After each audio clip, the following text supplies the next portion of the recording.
Chers auditeurs, bonjour à tous, que la paix soit sur vous. Bienvenue sur Islam, une chaîne qui a pour objectif de nous élever en tant qu'êtres humains en explorant ce que la psychologie et l'islam ont à nous apporter dans le cheminement. Je m'appelle Medjahed, je suis psychologue psychothérapeute spécialisé en TCC, thérapie cognitive et comportementale, et je suis également étudiant en psychologie islamique. Je vous souhaite au travers de ce podcast la sérénité. Bonne écoute. Aujourd'hui, j'aimerais vous parler d'introspection, ce que certains appellent examen de conscience. Mais pourquoi est-ce que l'introspection c'est si important? Pourquoi est-ce que c'est le sujet du jour? Et bien en fait, quelle que soit votre quête, que votre quête soit psychologique, c'est-à-dire vouloir résoudre une problématique, qui soit source de souffrance ou non, que ça soit plutôt dans un objectif spirituel, l'objectif de pouvoir vous améliorer sans forcément partir d'une souffrance, le point de départ à ces deux quêtes-là sera déjà de comprendre votre fonctionnement actuel. Donc vous avez besoin de comprendre ce fonctionnement-là, parce que sans ça, vous ne saurez pas contre quel ennemi vous battre. Si je prends l'exemple d'une quête psychologique qui serait vouloir gérer des troubles anxieux, une personne qui aurait beaucoup d'appréhension à l'idée de faire telle ou telle chose, il va falloir comprendre qu'est-ce qui est en train de se passer. Qu'est-ce qui fait dans cette situation actuelle dont on n'arrive pas à s'extraire? Qu'est-ce qui est en train de se jouer? Est-ce que c'est quelque chose autour des pensées, des croyances que je peux avoir? Est-ce que c'est la cause plutôt émotionnelle? Est-ce que c'est plutôt mes comportements qui entretiennent ça? C'est assez difficile de savoir parce que tout peut être une bonne réponse. Et évidemment, la réponse est dépendante de chacun. On ne peut pas donner une même réponse pour une personne qui souffre d'une problématique et parce qu'une personne souffre de la même problématique, proposer la même réponse. Ça n'a pas de sens. De la même manière que dans la quête spirituelle. Admettons que dans votre quête spirituelle, vous cherchiez à travailler sur cette notion d'orgueil, arriver à être moins orgueilleux. Déjà, ça peut s'illustrer de deux manières différentes chez les personnes. Et puis, c'est le résultat aussi de contextes différents, de personnalités différentes. Donc, la réponse ne peut pas être la même. Parce que la réponse conditionne le résultat. Non pas que cette réponse-là va venir apporter un bienfait qu'on recherche, mais le chemin qu'on emprunte à travers cette réponse peut des fois être ce qu'on recherchait finalement.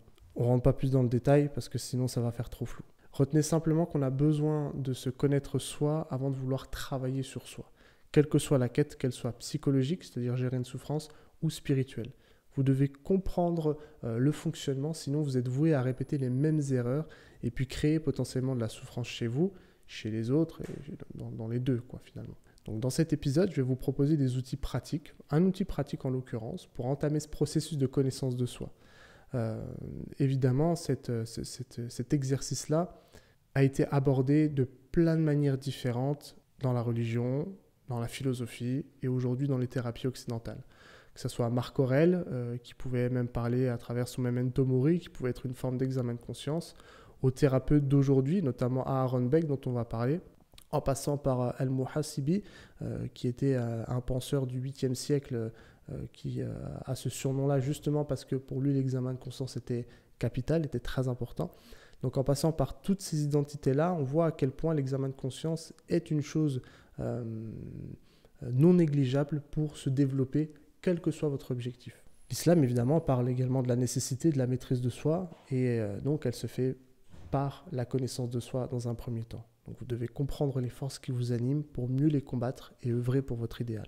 De manière générale, la recommandation, ce serait que chaque jour, ça c'est vraiment l'idéal, vous devriez pouvoir prendre 5 à 10 minutes pour essayer d'analyser vos actions du jour. Essayer d'analyser vos intentions, essayer d'analyser quelles ont été les forces qui vous ont motivé à agir de telle manière, quelles ont été les pensées, quelles ont été les émotions.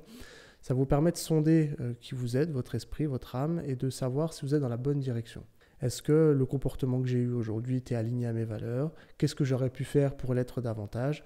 Donc c'est vraiment l'examen de conscience au sens strict, c'est-à-dire sonder son corps, son esprit, son âme pour savoir si on a été dans la bonne direction. Si ça a été le cas, magnifique. Qu'est-ce qui vous a permis d'y être? Et si jamais ce n'est pas le cas, qu'est-ce qui vous a empêché de l'être? Donc entre 5, 10, voire 15 minutes par jour, un moment calme, ça peut être à des moments définis parce que vous savez que là vous serez dans le calme, le soir ou le matin par exemple. Généralement moi c'est ce que je propose, plutôt le soir ou le matin, mais certaines personnes sont plus à l'aise avec le fait de le faire par exemple entre midi et 2, libre à vous. Si vous avez une pratique de prière quotidienne, moi je vous encourage à le faire plutôt dans ces environnements-là. Si on prend la prière du matin pour les musulmans, Al-Fajr, ça peut être intéressant de le faire après, par exemple. Et puis si on est le soir, plutôt après Al-Maghrib, l'Isha, là vous irez potentiellement vous coucher en fonction des moments de l'année, mais ou pas. Et dans ce cas-là, vous pourrez très bien le faire aussi après. Mais en tout cas, de réserver un moment où vous êtes disposé à cette réflexion-là. L'objectif à travers cet exercice, c'est d'être bienveillant avec soi-même. Ça ne sert à rien de tomber dans une culpabilité excessive qui viendrait au final créer plus de dommages que viendrait d'en résoudre. Donc la priorité ici, c'est de la bienveillance, c'est être neutre et juste dans l'observation de son cheminement, pas de jugement inutile.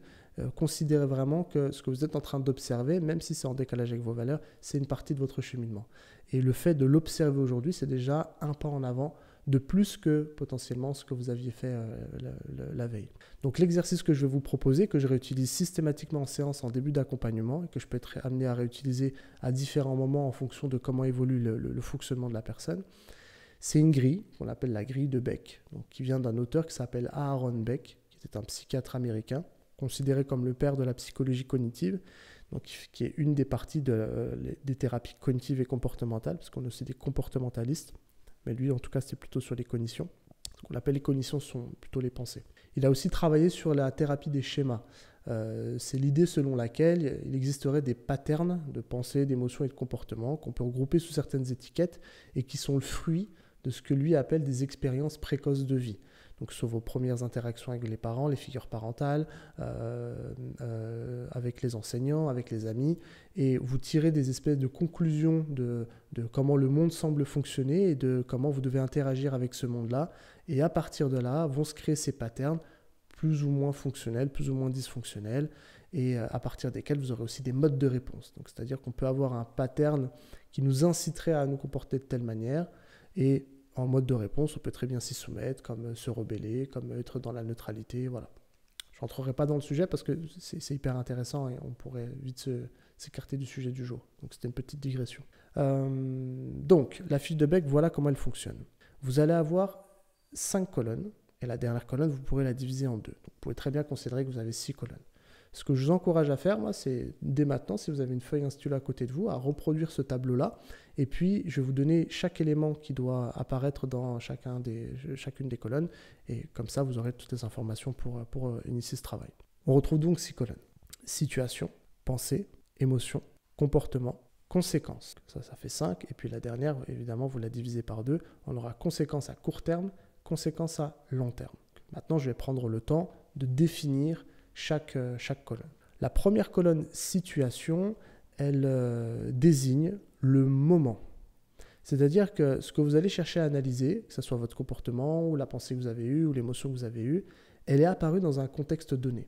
Et cette situation-là, pour qu'elle soit pertinente, pour que ce que vous mettiez à l'intérieur de cette colonne soit pertinent, il faut vous rapprocher à la seconde près. Vous ne pouvez pas considérer que la situation, c'est le week-end dernier. Vous ne pouvez pas considérer que la situation, c'est votre conversation avec votre mère. Ça ne marche pas.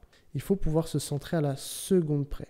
De la même manière que là, vous êtes en train d'écouter ce podcast ou regarder la vidéo, potentiellement, on est à 9 minutes 20 ou j'en sais rien. 9 minutes 20, c'est la situation. C'est quand je dis fiche de Beck, par exemple, peu importe. Situation, seconde près. C'est très important et ça, c'est notre point de départ parce que les pensées, on en a des dizaines de milliers par jour. Des émotions, ça dure que quelques secondes. Donc, si on ne se cale pas sur la situation exacte, on va potentiellement se tromper. Donc, c'est tout dans votre intérêt d'arriver à cibler la situation. Donc, ça veut dire qu'au départ, ce qui va certainement se passer quand vous allez remplir ça, vous le remplissez généralement a posteriori. L'événement s'est passé, puis vous l'analysez après. On a du mal à resituer exactement. C'était la conversation, je ne me suis senti pas à l'aise, mais c'est dur d'identifier. Mais au fur et à mesure que vous allez faire cet exercice, vous allez avoir conscience que la seconde près est nécessaire et importante dans de prochaines situations. Lorsque vous serez confronté à quelque chose qui vous alerte, vous serez identifié tout de suite. Donc ne soyez pas trop exigeant avec vous lorsque vous allez remplir la première fiche. La deuxième colonne, ce sont les pensées. Et là, on rentre dans une des colonnes les plus complexes. Je vous invite à considérer les pensées comme de l'information interne. S'il y a des informations internes, il y a également des informations externes. Une information externe, c'est quelque chose qui est externe à vous, qui est en dehors de vous et qui vient à vous et qui peut potentiellement toucher l'interne. Donc c'est ce que vont dire les gens, c'est des situations, c'est le climat, la météo. Ça, ce sont des informations externes que votre corps va capter par l'ouïe, par la vue, par le kinesthésique, par l'olfactif, par le gustatif et qui va faire intrusion en vous et ensuite vous allez interpréter ça d'une manière. Ça, c'est externe. Une information interne, elle provient de vous. Et j'aime bien utiliser ce terme de information interne parce que ça nous déconnecte du fait que les pensées, on en est responsable. Parce que si je vous dis que vous avez une pensée, on a l'impression d'être cette pensée-là. Si je me dis que, j'en sais rien moi, les personnes qui ont un chapeau m'en veulent, je vais considérer que c'est moi qui pense ça, qui incarne ça. Alors que non, c'est une information que votre cerveau, que votre âme vous envoie. Pour une raison pour l'instant qu'on ignore, donc c'est une information interne. Et le fait de considérer ça comme ça, je trouve que ça permet de créer une dissociation. Parce que ce que je vous invite à faire, et qui peut être un petit peu à contre-courant des idées qu'on peut avoir de la psychologie, c'est assez rapidement considérer que vous êtes deux dans votre tête. Alors souvent quand je dis ça, on me dit « mais non, mais là je vais devenir schizophrène ». La schizophrénie, c'est pas ça du tout. Il n'y a pas deux personnes dans votre tête. Vous n'êtes pas deux personnes différentes. Donc là, c'est vraiment l'idée de considérer qu'on a deux outils. Donc quand on est croyant, on va considérer qu'on peut avoir des suggestions de l'âme, parce que les pensées, elles peuvent venir de l'âme. Elles peuvent venir des djinns, elles peuvent venir des anges, mais elles peuvent venir de l'âme. Et on a la capacité, avec une autre part de notre âme, de considérer ces pensées-là et de choisir ce qu'on veut faire vis-à-vis d'elles. Lorsqu'on sera non-croyant, je vous donnerai une explication qui collera davantage à la science, même si les deux ne s'opposent pas du tout, c'est qu'on a différents processus de conscience, et on le retrouve notamment dans l'ACT, donc Acceptance and Commitment Therapy, qui est la thérapie de l'acceptation et de l'engagement, et qui va présenter ça comme étant la différence entre le soi contexte et le soi concept. Donc la différence entre les deux, c'est qu'on aurait une partie de nous qui peut nous juger, et une partie de nous qui peut simplement observer avec bienveillance, avec neutralité. Donc c'est un petit peu comme si on avait ces deux entités-là en nous, et donc on va avoir la possibilité d'avoir une pensée automatique qui vient, parce que c'est ça que vous allez renseigner dans cette colonne, sur les pensées automatiques, et la capacité de la remettre en question.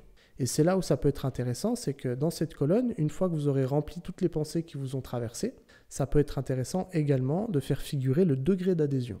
Le degré d'adhésion, c'est à quel point vous êtes d'accord avec cette pensée. Je vous donne un exemple. Je suis avec ma mère certes propose à tout le monde un verre d'eau, elle ne me propose pas à moi. Situation. Pensée, elle me déteste, elle ne m'aime pas, elle a voulu m'humilier devant tout le monde. Degré d'adhésion, aucune de ces pensées, j'y adhère. C'est-à-dire que si je dois mettre un score, par exemple un score sur 10 ou un score sur 100, 10 ou 100 étant le plus haut degré d'adhésion qui est possible d'avoir, là je vais avoir peut-être 1 ou 2. C'est-à-dire que j'ai cette pensée qui me traverse, mais j'y adhère pas du tout. Mais non, c'est pas du tout ça. Donc vous pouvez vous amuser à faire figurer du contenu, mais aussi ayez tout de suite l'habitude de préciser votre degré d'adhésion. Et je vous encourage à le faire le plus tôt possible après l'événement, donc au plus tard le soir même, parce qu'avec le temps, on a une tendance évidemment à se baser sur le degré d'adhésion qui correspond à notre moment où on fait cette introspection. En gros, ça m'est arrivé le matin. Le matin, j'aurais eu 8 d'adhésion. Le soir, j'écris. Le soir, j'ai que 2 d'adhésion. Donc, j'aurais tendance à renseigner le 2. Non, c'est bien le 8 qu'il faut renseigner ici. Donc ça, ce sont pour les pensées. Donc, maintenant qu'on a fait ce score d'adhésion-là, c'est important juste de rajouter une petite parenthèse sur les différents niveaux de pensée. Donc, vous pouvez avoir différents niveaux de pensée. Vous avez ce qu'on appelle les pensées automatiques. Ce sont toutes celles que vous allez renseigner dans cette colonne. C'est tout ce qui vous passe par la tête quand vous êtes dans une situation. Même ce que vous jugez pas important, il faut le mettre. Vraiment, ça, c'est très, très important. Parce que vous allez voir que quand vous faites cet examen de conscience, c'est que moi, ce que je vous encourage, c'est à tenir un petit carnet et puis prendre des notes. Vous allez voir apparaître au bout d'un moment des patterns. C'est-à-dire qu'on va pouvoir regrouper des catégories. Admettons, situation du lundi, je suis dans interaction sociale, ils vont se moquer de moi. Le mardi, interaction sociale, je voulais vraiment qu'ils soient fiers de moi. Journée 3, interaction sociale, j'aimerais vraiment qu'ils m'acceptent dans le groupe. Quand on regarde du coup cette catégorie, il y a une espèce de pattern qui apparaît, une espèce de catégorie, serait le besoin d'approbation. Tac. Et là, on commence à toucher quelque chose d'important. Parce que les pensées automatiques sont comme les petites feuilles d'un arbre. Et ces feuilles, si on regarde leurs sources, on se rend compte qu'elles peuvent venir d'une même branche. Cette branche, on va l'appeler les croyances. Les pensées automatiques sont les petites feuilles. donc ils peuvent avoir plein de formes différentes. Et au final, quand on regarde à quoi elles sont attachées, on se rend compte qu'il y a un dénominateur commun. Ça, ce sont les croyances. C'est la manière dont vous pensez que le monde fonctionne. Et puis, cette branche peut aussi représenter les schémas. Donc peut-être que ces différentes branches vont communiquer, vont se relier à une autre branche plus importante que sont les schémas. Donc c'est toujours la manière dont vous pensez que le monde fonctionne, mais c'est aussi la manière dont vous pensez devoir interagir avec ce monde-là.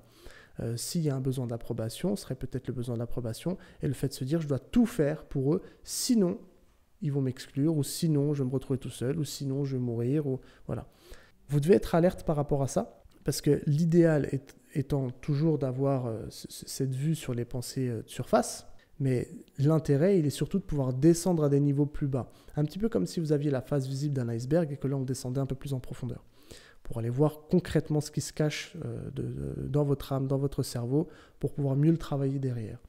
Les croyances, les schémas, et encore en dessous, on va avoir les valeurs et les besoins. Plus c'est profond, plus ça veut dire potentiellement que c'est ancré depuis un certain temps. C'est pas systématique, mais la plupart du temps, ce sont des choses qui sont là depuis un moment. Donc, ça veut dire qu'il faut, au plus tôt vous avez identifié la nature même de ces croyances, de ces schémas, plus facilement vous aurez une visibilité sur vos actions. Parce que vous allez vous rendre compte que cette croyance-là est un dénominateur commun de plusieurs de vos comportements. Et parfois, même des comportements que vous jugiez bien éloignés de cette thématique, par exemple de l'approbation d'autrui, est en fait connecté d'une certaine manière, symboliquement. Pensée automatique, c'est super. Plus vous allez le faire régulièrement, plus vous pourrez descendre. Et moi, je vous invite vraiment à faire cette introspection pour descendre dans des niveaux plus profonds, pour identifier quelles sont vos croyances, quels sont vos schémas. Et parfois, on va se rendre compte qu'on a ce qu'on appelle des distorsions cognitives. On retrouve ça dans les pensées, c'est une déformation des pensées. Vous aurez un exemple concret avec les émotions dont on va parler. Mais une distorsion cognitive, ce sont des espèces de biais cognitifs. Un petit peu comme si vous passiez devant un miroir et que ce miroir était déformant et qui vous faisait apparaître comme étant énorme, avec tout en rond, ou à l'inverse très filiforme. Vous savez que ce n'est pas la réalité. Parce que vous voyez bien la forme du miroir qui vous fait comprendre que votre reflet ne correspond pas à la réalité. Mais imaginez si à ce moment-là, vraiment, vous considériez que ce miroir était tout à fait normal. À ce moment-là, vous pourriez douter et croire que ce que vous voyez est réel. Et bien, on a la même chose au niveau des pensées. C'est-à-dire que si on ne se rend pas compte que la pensée que nous avons au moment où nous l'avons est une distorsion cognitive, une déformation des pensées, on peut considérer qu'elle est vraie. Il y a plein de distorsions cognitives. Je vous en donne une qu'on retrouve assez souvent, ce qu'on appelle la pensée dichotomique. C'est la pensée tout ou rien. C'est soit si je ne fais pas ça à fond, ça ne sert à rien que je le fasse. Dans la religion, on retrouverait quelque chose du genre si je commence à prier, il faut vraiment que je sois impeccable dans mon comportement, sinon ça ne vaut rien. Et donc, on se retrouve face à des personnes qui ne vont jamais démarrer la prière parce qu'ils se disent qu'ils n'ont pas un suffisamment bon comportement. Alors qu'il faudrait le voir à l'inverse, c'est parce que vous priez que potentiellement votre comportement va s'améliorer. On pourra avoir la même chose avec des personnes dans le milieu professionnel. Moi, ça ne sert à rien que j'ouvre ma boîte maintenant. C'est soit je l'ouvre et puis je cartonne, je fais des millions, ou alors j'ouvre rien du tout. Alors que potentiellement, c'est l'inverse. C'est-à-dire que vous allez ouvrir votre boîte, vous allez peut-être faire des erreurs, et au fur et à mesure que vous allez réitérer, on arrivera à quelque chose qui va se développer dans le temps.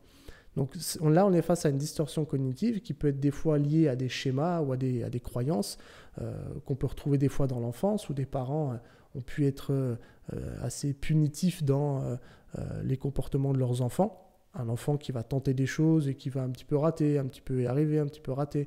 Et le père qui lui dit, écoute, c'est soit tu fais à fond, soit tu fais pas du tout. Hop, tac, on a une première petite graine qui est semée.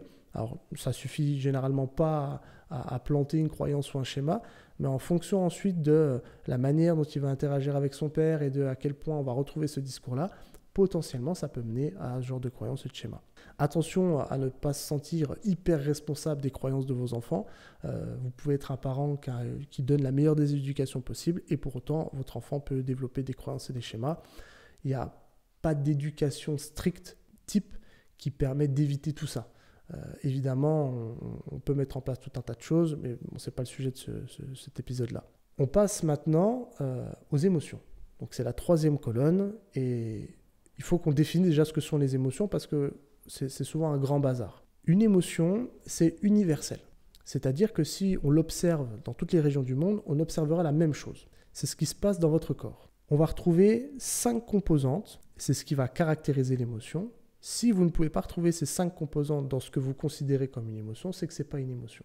Une émotion, elle a toujours des expressions faciales bien caractéristiques. Si vous demandez à un enfant, par exemple, de mimer la colère, il froncera certainement les sourcils. Si vous lui demandez de mimer la joie, il dessinera un sourire sur son visage.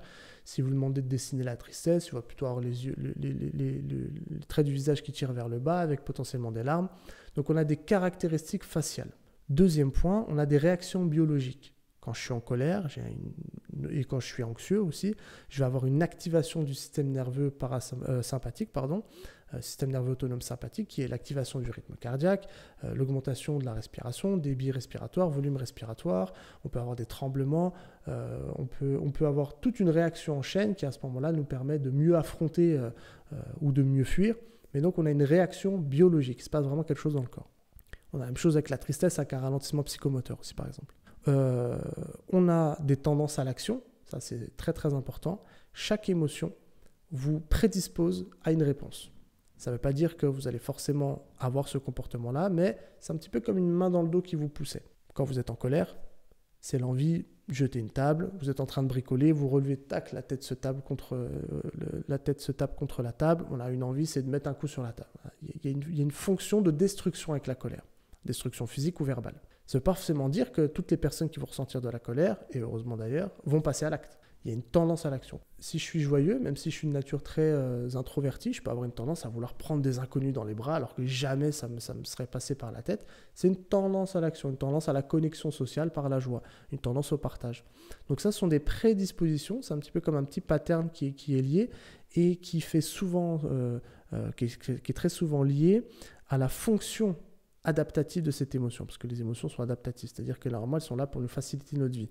Et quand ça commence à dysfonctionner, c'est là où la souffrance apparaît, quand c'est plus adaptatif. Donc par exemple, quand je suis triste, la tristesse, par l'expression faciale, va créer chez l'autre une empathie exacerbée, une pitié peut-être, et qui va favoriser le rapprochement social. Et la tristesse est liée la plupart du temps à une perte symbolique. C'est-à-dire que vous avez perdu quelque chose et qui a des implications pour vous, émotionnelles, physiques, situationnelles, peu importe. Et donc on voit à travers du coup la pitié ou l'empathie ou l'attention qu'on va générer chez l'autre, un moyen de résolution potentielle de la perte qu'on vient de ressentir, qui est peut-être vérifiable ou pas, mais en tout cas cette perte-là. Donc ça joue le rôle de soutien. Donc chaque émotion est très bien construite et a cette fonction adaptative où tout ce qui va avoir lieu en termes d'expression faciale ou même de tendance à l'action, par exemple, si je reprends l'exemple de la tristesse amène ce ralentissement psychomoteur et qui va être ce qu'on appelle un mode réflexif qui va nous permettre de mettre l'emphase sur quelles sont les conséquences de cette perte. Je viens de perdre quelque chose, ralentissement psychomoteur, pour prendre le temps d'envisager toutes les conséquences que cette perte a sur ma vie. Et derrière, ça me permet d'avoir de meilleures prises de décision.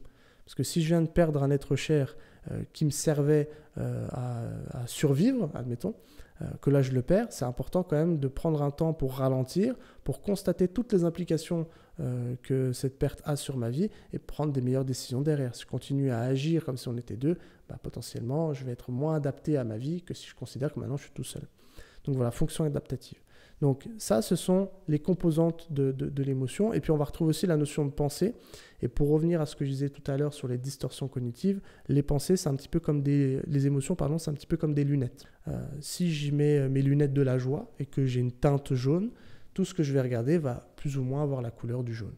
Ça ne veut pas dire que c'est jaune réellement. La joie m'apporte une teinte.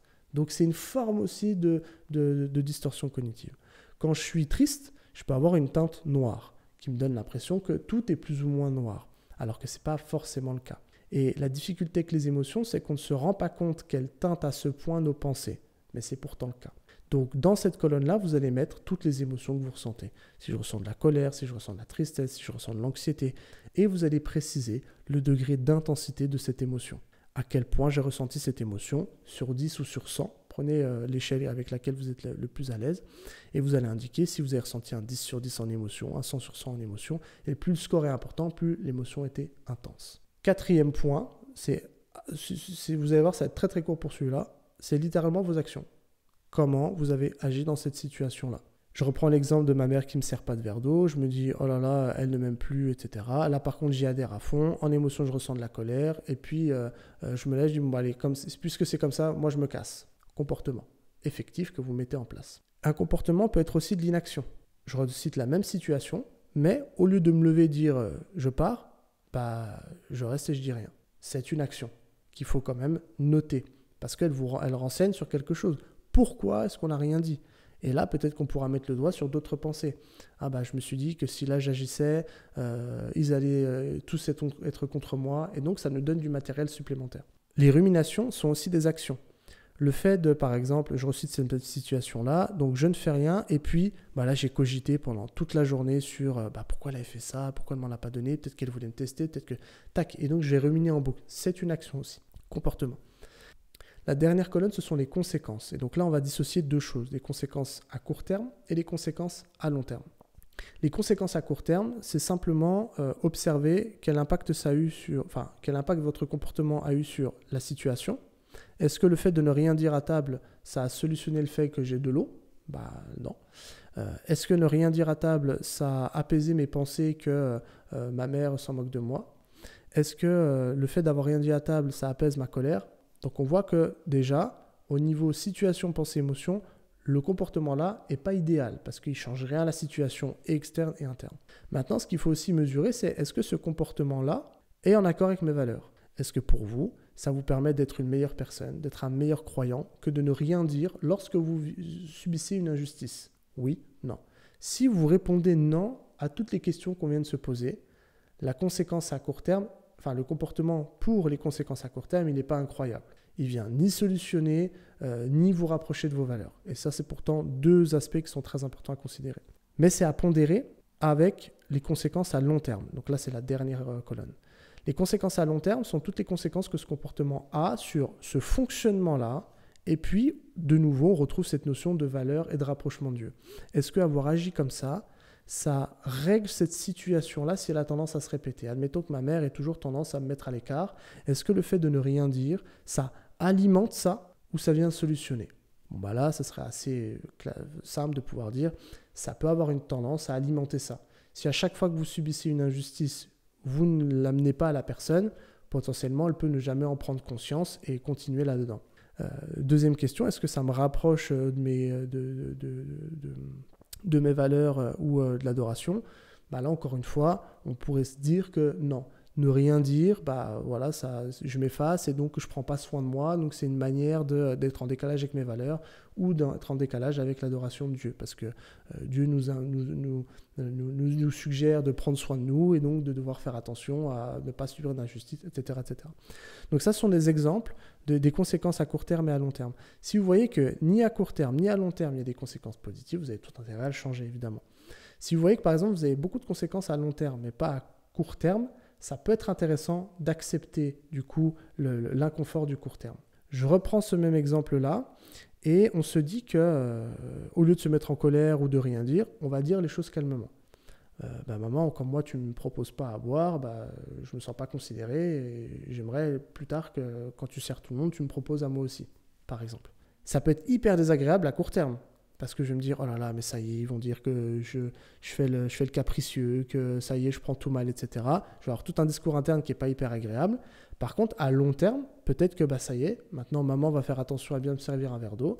Ça va être beaucoup plus sain. Je vais avoir moins d'appréhension à l'idée d'aller manger chez ma mère. Je me sentirai beaucoup plus apaisé, je me sentirai considéré. Du coup, je serai peut-être davantage dans les conversations. Je serai un peu moins dans ma tête et où je quitterai le moment présent.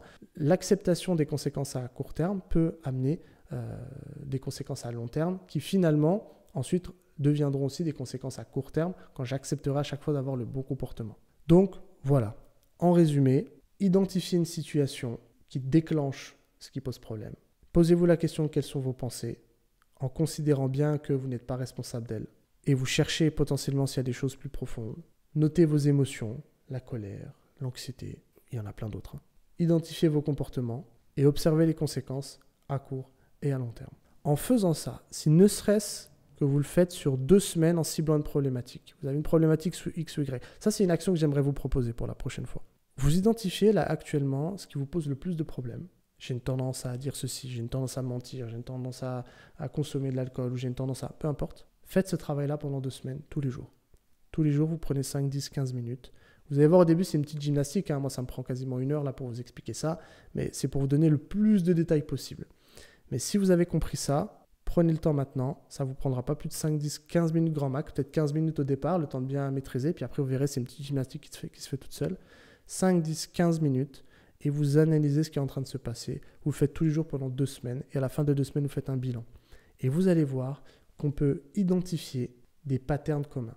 Ça peut être des situations communes, ça peut être des pensées communes, ça peut être des émotions communes, ça peut être des comportements communs, ça peut être des conséquences communes, peu importe. Mais vous allez voir qu'il va se dessiner des choses et naturellement, quand vous allez faire face à ce fonctionnement-là, un chemin va commencer à se dessiner.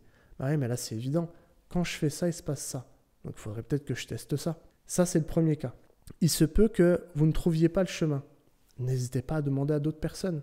Pas forcément en considérant qu'ils auront une meilleure réponse que la vôtre, mais peut-être qu'ils vont vous permettre d'envisager des solutions que vous n'aviez pas envisagées. Donc, le fait de pouvoir s'ouvrir à d'autres solutions, c'est peut-être ce qui va vous permettre de sortir de cette situation-là. Mais avant, commencez par développer votre connaissance de soi et ça passe par ce genre d'exercice. Je vous remercie pour votre attention. J'espère que cet outil vous permettra de prendre du recul sur toutes vos réactions automatiques, de mieux comprendre pourquoi vous agissez de telle ou telle manière et puis de pouvoir vous en sortir. En tout cas, sachez que c'est une première étape et qui vous fera gagner énormément de temps. Parce que vous ne pouvez pas avoir idée du nombre de personnes que je rencontre qui ont des fois 50, 60, 70 ans, qui ont subi des schémas tout au long de leur vie et qui, s'ils avaient fait juste ce petit travail-là, des fois pendant 2 semaines, ils auraient pu améliorer les 40 prochaines années de leur vie, si tant est qu'elles allaient jusque-là.